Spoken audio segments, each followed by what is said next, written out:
por esse trabalho de estudo de Gênesis. É fundamental.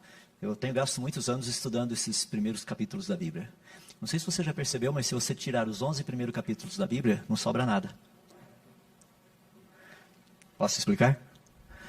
Gênesis capítulo 1 fala da criação dos céus e da terra. Gênesis capítulo 2 fala da árvore da vida. Apocalipse 21 fala da criação de novos céus e nova terra. Apocalipse 22 fala da árvore da vida. Se os dois primeiros não forem verdadeiros e literais, qual a esperança que vocês têm que os dois últimos serão verdadeiros e literais? Eu gosto da maneira como Deus trabalha, ele faz assim, olha, checkmate. Ele monta em forma de simetria. Isso a gente estuda na matemática, estuda na área de ciências. Por que Deus pega os mesmos temas dos dois primeiros capítulos e repete nos dois últimos capítulos da Bíblia? Você percebeu também que são os 4 únicos capítulos na Bíblia onde o pecado não está presente? De Gênesis 3 até Apocalipse 20, pecado. Gênesis 1 e 2, sem pecado. Apocalipse 21 e 22, sem pecado. Existe uma simetria. E Gênesis tem sido um livro extremamente atacado. Por quê? Porque ele fala das nossas origens. Então deixa eu dar um pano de fundo bem rapidinho para nós entendermos. Quem escreveu o livro de Gênesis? Ao olharmos as escrituras, você vai perceber várias vezes expressões desse jeito assim, como Moisés escreveu, ou segundo a lei que Moisés escreveu. Os cinco primeiros livros da Bíblia são praticamente atribuídos a Moisés, com exceção do último capítulo de Deuteronômio, porque Moisés já estava morto, seria difícil ele escrever tendo morto. Mas os demais todos parecem ter sido escritos por Moisés. Não há uma razão do porquê, não. Inclusive o próprio Senhor Jesus faz menção disso. Então Moisés praticamente foi quem escreveu esses primeiros 5 livros das Escrituras. E a pergunta é, por que Moisés resolveu colocar Gênesis 1 e 2? Qual a razão? A razão é simples. Quando nós olhamos, o povo de Israel estava saindo do Egito, agora esse povo estava ganhando uma identidade como nação. E Moisés fez questão de contar para esse povo de onde exatamente eles tinham vindo, desde o seu início, para que eles tivessem uma visão correta de todas as coisas. É bom salientar que Moisés morou 40 anos no Egito, ele foi instruído como o filho da filha de Faraó, portanto ele era neto do Faraó. Ele passou pelas melhores, entre aspas, universidades egípcias e ali veio o conhecimento dele. Não sei quantos de vocês sabem, mas os egípcios acreditavam que os seres humanos teriam evoluído de pequenas minhoquinhas que o rio Nilo plantava nas suas margens na época das cheias. Moisés não escreveu o que ele aprendeu na universidade. Muito interessante isso. Por que ele não escreveu aquilo que ele aprendeu? Ele gastou 40 anos, ele foi instruído nisso. Mas não foi isso que ele escreveu.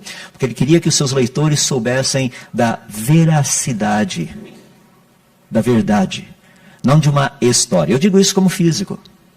Eu trabalho nessa área. Eu tenho dito às pessoas, e eu estou dando só um pano de fundo para a gente trabalhar um pouquinho em Gênesis 1 e 2, que eu queria dar um pano de fundo melhor para a gente ali. É possível provar cientificamente que o universo e a vida foram criados. Quer ver? Vou dar um exemplo bem simples, você vai me entender. Dá uma olhadinha no seu sapato, vê se ele está meio gasto. Quando você comprou o seu sapato, ele estava melhor ou pior? Melhor. Então, à medida que você vai usando, seu sapato vai envelhecendo, não vai?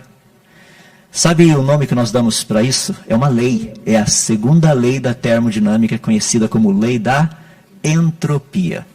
Essa lei diz o seguinte, à medida que o tempo avança, todas as coisas têm a tendência de se desgastarem, quebrarem, pararem de funcionar. Você sabia que essa lei se aplica a tudo que existe? Tudo. Ao universo. O nosso Sol está morrendo. É verdade. O planeta Terra está morrendo. Eu e você também. A igreja, essa construção aqui também. Precisa, como a minha casa, como a sua casa, como qualquer outra construção, não precisa de reformas, reparos. As coisas quebram. Agora, olha que interessante. Estamos aqui hoje no universo. Tá? O universo tem organização? Sim. Os planetas funcionam, as estrelas estão funcionando. Então, o universo tem uma certa organização. E se nós pudéssemos voltar no passado? Lembra que à medida que eu estou avançando em direção ao futuro, o que está acontecendo? Desorganização acontece. Tá? Então, à medida que eu estou indo em direção ao futuro, ele está ficando cada vez mais desorganizado. Mas e se eu voltar agora em direção ao passado? O filme está ao contrário. Ele estava desorganizado, agora eu venho para o passado, ele ficou um pouquinho mais organizado. Se eu avançar um pouco mais no passado, ele estaria mais organizado. Isso é a segunda lei da termodinâmica. E se eu voltar assim num passado bem distante, qual seria a situação do universo? Ele teria que ser perfeito, completo, perfeitamente funcional. A segunda lei da termodinâmica nos diz claramente que o universo foi criado. Não tem como escapar. Não tem como escapar. O pessoal fala, mas a teoria do Big Bang? Está errada. Porque ela diz que o negócio desorganizado ficou organizado. Sabe como isso? Se você tem o livro do Stephen Hawking, O Universo, uma Casca de Nós, procura lá na página 73, 78, dependendo da edição que você tiver, está escrito assim, período das leis da física estranhas e desconhecidas. Foi assim que o negócio desorganizado ficou organizado. Espera aí, o que significa leis da física estranhas e desconhecidas? O povo de Israel, quando saiu do Egito, passou pelo Mar Vermelho, o mar se abriu. Como que o mar se abriu?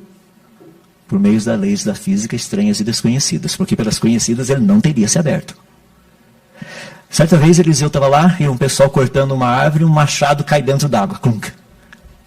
Eliseu vai e o machado flutua. Espera aí, a lei do empuxo diz que isso não acontece. Como é que o machado flutuou? Por meio das leis da física estranhas e desconhecidas.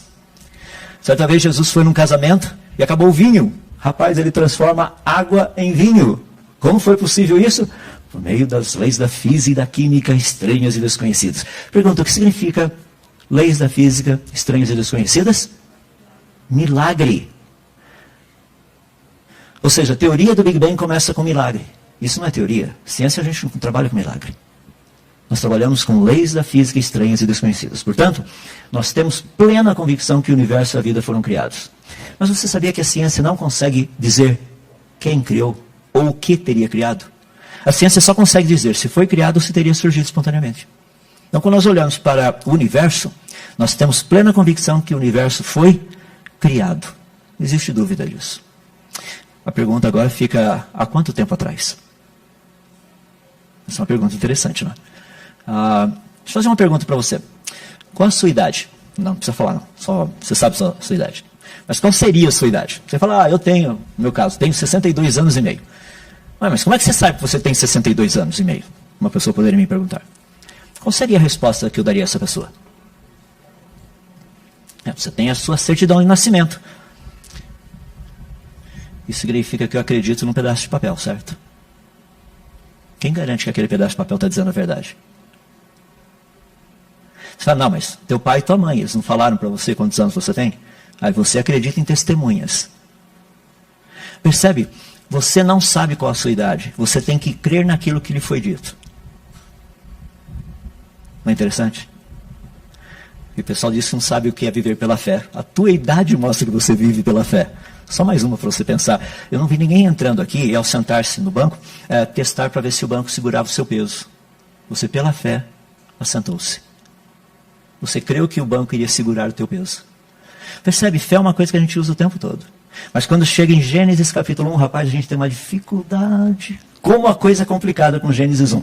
Primeiramente, deixar claro o seguinte. Gênesis, como o restante da Bíblia, não foi escrita para brasileiros na língua portuguesa. Não sei se você já percebeu isso. Então nós precisamos entender um pouco do que foi escrito na língua original. Gênesis, ele trabalha com um sistema que é um sistema de resumo e expansão. Por exemplo, Gênesis capítulo 1, verso 1 diz assim: no princípio criou Deus os céus e a terra. Esse é o resumo de todo o capítulo 1 e o capítulo 2. Ele poderia dizer assim: no princípio criou Deus os céus e a terra. E pula para o capítulo 3. Mas a serpente, o mais sagaz de todos os animais, e daria continuidade dali para frente. Mas ele pega esse comecinho, no princípio criou Deus os céus e a terra. E agora ele vai expandir isso daí. E essa expansão vai do verso 2 até o capítulo 2, verso 4. Ali ele expande essa ideia toda. E vai mostrar o que significa isso. Quais são os detalhes desse no princípio criou Deus os céus e a terra. O nosso Deus tem interesse que nós entendamos que a revelação dele seria uma revelação progressiva. Lá em Gênesis 3, capítulo 15, ele fala a respeito desse descendente da mulher que iria ferir a cabeça da serpente, a serpente ia ferir o calcanhar. Ele está falando de algo lá na frente ainda. Ele vai expandindo. É assim que Deus faz. O livro de Gênesis, portanto, ele foi escrito para um outro povo, para uma outra cultura. Nós precisamos entender como funciona isso. Então, deixe-me dar alguns detalhes. Quando a Bíblia nos fala dos 6 dias da criação, lembre-se que Deus falou 6 dias. Existe uma discussão muito grande a respeito desses dias. Se seriam dias literais ou seriam dias, eras. Isso tem sido um negócio que tem sido discutido pelo menos nesses últimos 300 anos. Antes disso você não encontra muito, não. Se você estudar a história da igreja, de vez em quando aparecem lá dizendo que talvez os dias não fossem literais, mas é muito interessante porque geralmente eles eram chamados de hereges.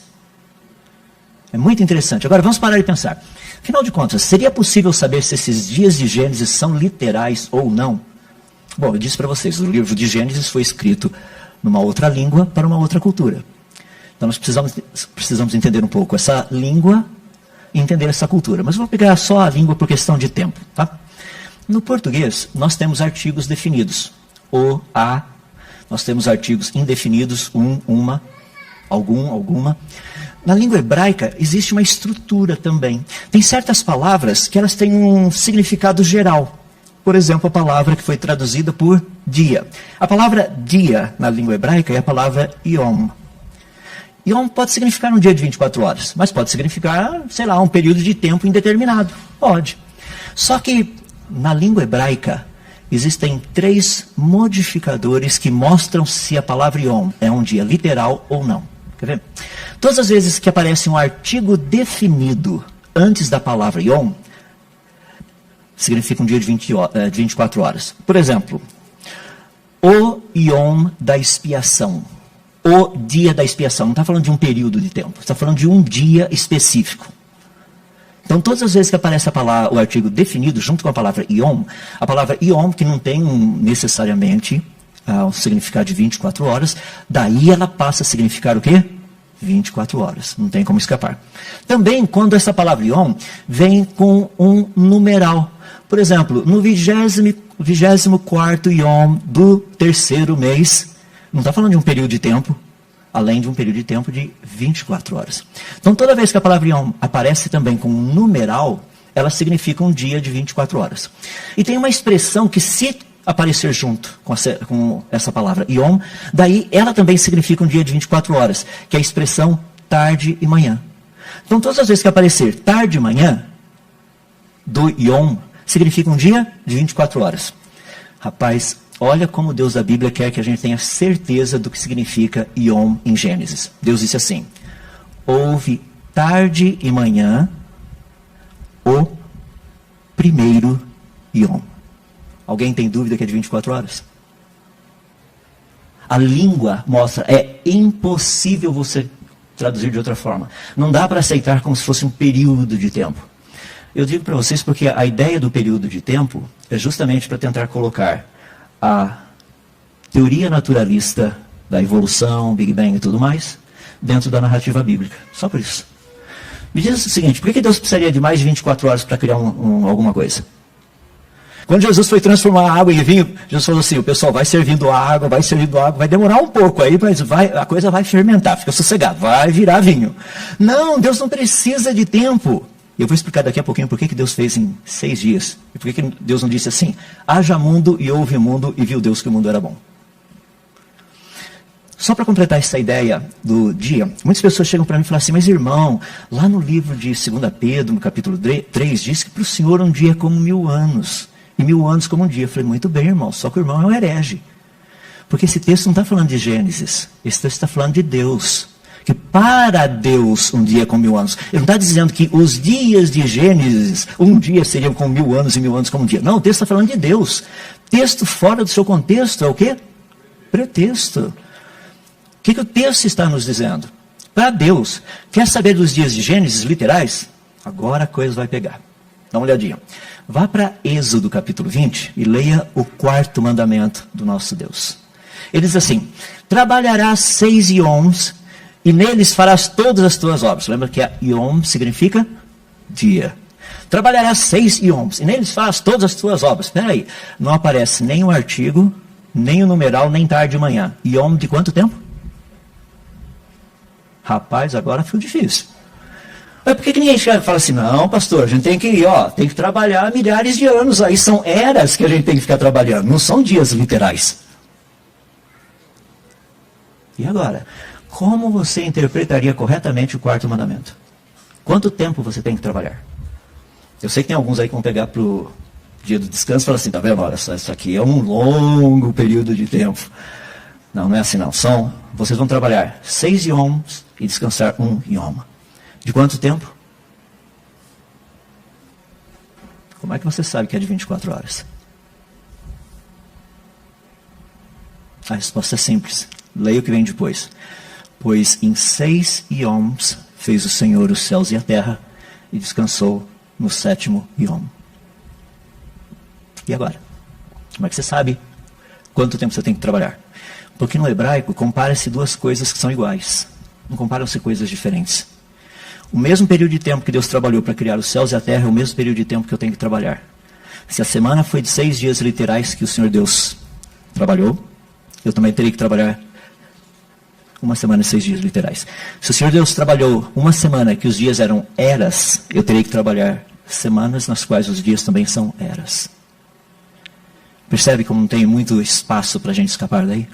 Então essa ideia de Gênesis capítulo 1. E para mim, as pessoas falam assim, então você acredita em 6 dias literais? Eu falei, sim, eu até disse que eu acho que Deus demorou muito. Se eu fosse Deus, eu diria o seguinte, haja mundo e houve mundo e viu Adalto que o mundo era bom. Pronto, vamos em frente.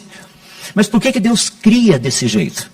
Gênesis, o alvo também do Senhor Deus em nos explicar a respeito da criação, é mostrar claramente que existe algo que Ele quer que nós aprendamos. Então deixa eu falar um pouquinho a respeito desses dias da criação. Olha a sequência. Dia 1, Deus cria a luz. Dia 2, Deus faz a separação das águas e cria o firmamento, a atmosfera. Dia 3, Ele cria a porção seca e cria as plantas. Continua. Dia 4, Ele cria o sol e a lua e as estrelas. Dia 5, Ele cria os animais que voam, agora para a atmosfera, e os animais aquáticos na água. Dia 6, Deus agora faz o quê? Ele cria os animais terrestres e os seres humanos. Consegue perceber a coisa? Dia 1, luz. Dia 4, corpos celestes. Dia 2, atmosfera e oceanos. Dia 5, animais que voam e animais que vivem na água. Dia 3, a porção seca, relva, plantas, árvores frutíferas. Dia 6, seres humanos e animais. Você consegue perceber que existe um planejamento? Deus está planejando o que Ele vai fazer. Ele cria nos primeiros 3 dias o básico para nos outros 3 Ele preencher isso que Ele criou. Deixa eu dar um exemplo prático. Você já deve ter feito uma reforma na sua casa. Não é interessante que o pessoal vai lá, pega lá, vai lá a parede, quebra o que tem que quebrar, depois põe o cimento, põe o reboco, deixa tudo bonitinho, pinta, daí precisa colocar a caixinha de luz, daí ele quebra tudo de novo. Deus está falando, não é assim que eu ensinei. Não foi desse jeito que eu disse para fazer. Deus, primeiro, Ele trabalha o planejamento, tá? Ou seja, Ele trabalha fazendo um planejamento, e daí Ele executa aquilo que Ele planejou. É isso que Deus quer que a gente faça. Planejamento, tem que ter planejamento. Por exemplo, eu saí dos Estados Unidos, estou morando lá, vim para cá. Quanto eu vou gastar nessa viagem? Não dá para saber depois, tem que saber antes. Senão, o que acontece com as minhas finanças? Onde vai parar? Quando você faz uma viagem, você não faz isso também? Planejamento. Deus fala para a gente o quê? Planejar. Então o livro de Gênesis tem essa função. A sequência, a ordem dos dias, visa isso. Tem mais uma coisa que é bem interessante ali, que é o seguinte, olha como Deus faz. No dia primeiro, ele diz assim, haja luz e houve luz e viu Deus que a luz era boa. Tá?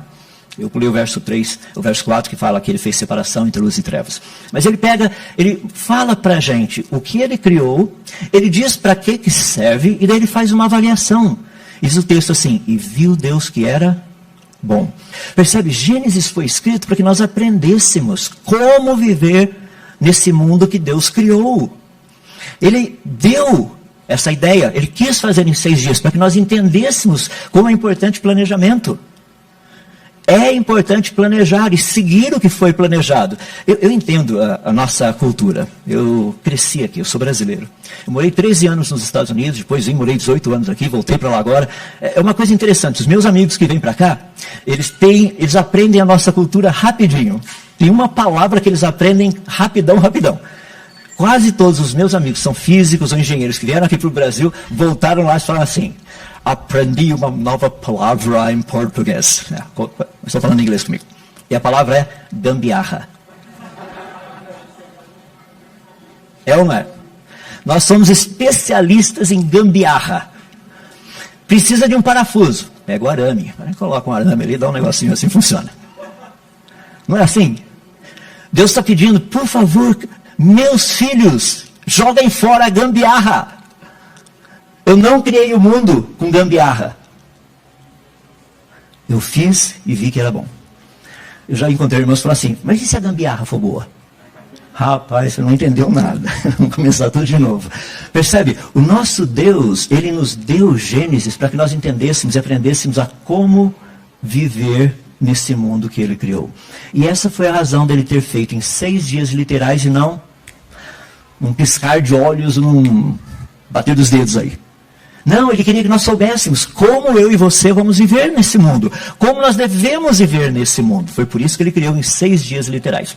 2 coisinhas que eu queria ir, só para a gente poder terminar. Daí a gente pode ter um tempinho para perguntas. Que é o seguinte. Muitas pessoas falam assim, mas tá, os dias podem ser literais. Mas o universo não tem 13,8 bilhões de anos? E onde é que a gente coloca todo esse tempo na Bíblia? Quem disse que o universo tem 13,8 bilhões de anos? Ah, não, a ciência disse. Não, a ciência tem dito isso baseado em pressupostos. Entendam bem isso. Pressupostos. Isso não é uma leitura direta. As pessoas chegam para mim e falam assim, não, mas claro que é. Para e pensa, o Sol não está a 150 milhões de quilômetros? Sim, ele está. Então, quanto tempo a luz demora para chegar até aqui? 8 minutos e 19 segundos. Então não estou vendo o Sol como ele era, certo? Não. Como ele é, desculpe. Estou vendo como ele teria sido 8 minutos e 19 segundos atrás. Então, quando a gente olha no universo, você vai ver, assim, quanto mais distante, você vai ver mais quando era no passado. E se o negócio está bilhões de anos-luz, é porque demorou bilhões de anos para chegar aqui. Certo? Errado. Deixa eu explicar por quê. Se nós tivéssemos uma máquina do tempo, eu tenho 62 anos, tá? Se a gente pudesse voltar 10 anos atrás, você estaria me vendo quando eu tinha quantos anos? 52. 50 anos atrás, 12. Há 60 anos atrás, 2 anos. Então, quanto mais em direção ao passado você vai voltando, você estaria me vendo cada vez mais jovem. No universo é a mesma coisa. Se eu pegar no telescópio e começar a olhar cada vez mais distante, eu deveria encontrar galáxias mais jovens, estrelas mais jovens, tudo mais jovem. E sabe qual é o problema? Não existe isso. Quando a gente olha a 13 bilhões de anos-luz de distância da gente, logo lá no início do universo, sabe o que você encontra? Galáxias tão prontas quanto a nossa, onde nós vivemos. Sabe quando saiu essa publicação científica? Dezembro de 2020. Os cientistas não sabem explicar por que o universo, logo no seu início, já estava pronto. Não é o que a Bíblia nos diz? Só para fechar o pensamento, eu termino aqui. Deus cria Adão no 6º dia. Como será que Deus cria Adão? Imagina só que legal, Deus cria um zigoto, né? Um óvulo feminino fecundado. Coloca ali e fala assim, deixa-me sentar e esperar. Espera. 9 meses. É assim que funciona? Não, Deus faz algo espetacular. Ele pega os elementos químicos que estão no nosso solo, no pó da terra. Lembra que Deus não fez um boneco de barro. Não é isso que Gênesis 2 diz. Diz que Deus formou o homem do pó da terra. Ele pegou os elementos químicos. Eu preciso de cálcio para colocar nos ossos, no dente. Eu preciso um pouco de vanádio para fígado, etc. Coisa e tal. Vou precisar de ferro para hemoglobina. Ou seja, ele montou um ser humano. Ali estava um corpo com todas as seus órgãos, sua forma, suas funções, suas enzimas, mitocôndrias, DNA e tudo mais. Só faltava uma coisa, o quê? Fôlego de vida. Pessoal, quem diz que o homem veio do barro é a teoria da evolução. A Bíblia não ensina isso. Por favor, se você já ensinou que Deus fez o homem do barro, se arrependa do seu pecado, peça a Deus misericórdia, porque você ensinou heresia. Sabe o que é bonito? Olha só, a Bíblia diz que Deus formou o homem do pó da terra. A língua hebraica tem uma palavra só para pó, então não dá para a gente louver muito. Mas a Bíblia foi traduzida, o Velho Testamento foi traduzido por um grupo de judeus para a língua grega, chamado Septuaginta. E esses judeus conheciam muito bem o significado das palavras no hebraico. Tanto é que quando eles traduziram na Septuaginta a palavra pó, no grego tem duas palavras para pó.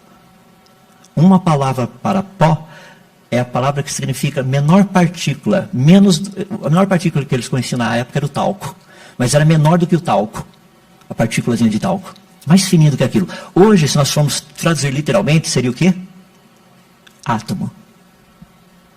Deus fez o ser humano dos átomos do pó da Terra. Século 21. Olha, semana passada, o Perseverance, aquele robozinho lá da NASA, pousou em Marte. Vai procurar por sinais de vida. A gente está estudando Marte de montão. Sabe o que nós aprendemos a respeito do planeta Marte, que eles chamam do nosso irmão? Porque Marte dá uma volta em volta do seu eixo a cada 24 horas e 10 minutos. A gente dá uma volta em volta do nosso eixo a cada 23 horas, 54 minutos e 4,1 segundos. Mas estão muito parecidos, 24 horas praticamente. O que nós descobrimos em Marte é que Marte não tem os elementos químicos necessários para fazer ser humano. Não tem. Falta.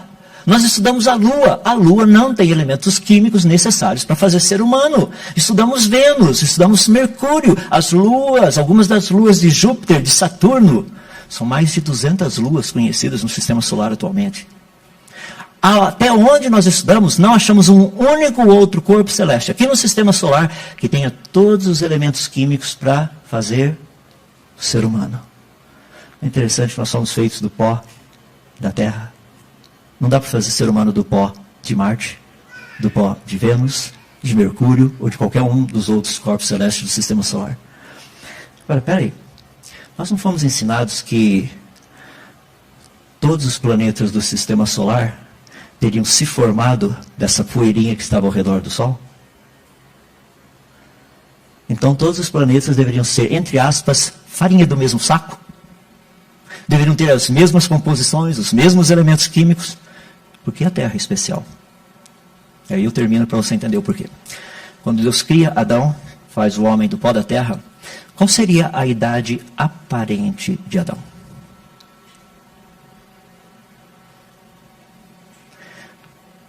Já imaginou se a gente pudesse voltar no tempo? Adão, que legal, prazer em conhecê-lo, sou teu descendente.